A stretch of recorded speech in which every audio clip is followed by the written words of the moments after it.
இங்கிலாந்து நாட்டில் உள்ள பாராளுமன்ற நடைமுறைகளை போன்றதே நம்முடைய பாராளுமன்ற நடைமுறைகளும். மன்னராட்சி இருந்த காலத்திலேயே அங்க பாராளுமன்றம் இயங்குகிறது. அக்காலத்தில் அனைத்து அதிகாரங்களையும் பெற்ற மன்னரும் பாராளுமன்றமும் இயங்கியது. அங்கே மன்னர் ஒரு பணியை செய்ய வேண்டும் என்று விரும்புவார். பாராளுமன்றம் அவருடைய விருப்பத்தை பெரும்பாலும் நிராகரிக்கும். மன்னர் விரும்பிய காரியத்தை பாராளுமன்றம் நிராகரித்து விட்டது என்கிற செய்தியை மன்னருக்கு சொல்ல வேண்டியவர் பாராளுமன்ற தலைவர், ஸ்பீக்கர் என்பார்கள். பாராளுமன்றத்தின் கருத்தை மன்னரிடம் சொல்ல வேண்டியவர் ஸ்பீக்கர். அதற்கு துணிவு வேண்டும்.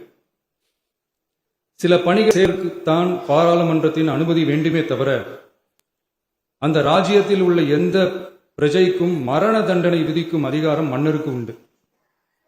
தான் விரும்பியதை பாராளுமன்றம் நிராகரித்து விட்டது என்று சொல்லும் ஸ்பீக்கருக்கு மரண தண்டனை விதிக்கும்படி ஆணையிடுவார். தலையை வெட்டி விடுங்கள் என்று ஆணையிடுவார்கள்.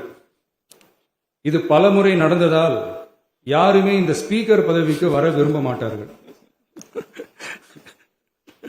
எனவே புதிதாக பாராளுமன்றம் அமையும் போது ஸ்பீக்கர் பதவிக்கு ஒருவர் அறிவிக்கப்பட்டவுடன் அவர் உடனே தலை தப்பித்தால் போதும் என்று ஓட்டம் பிடிப்பார்.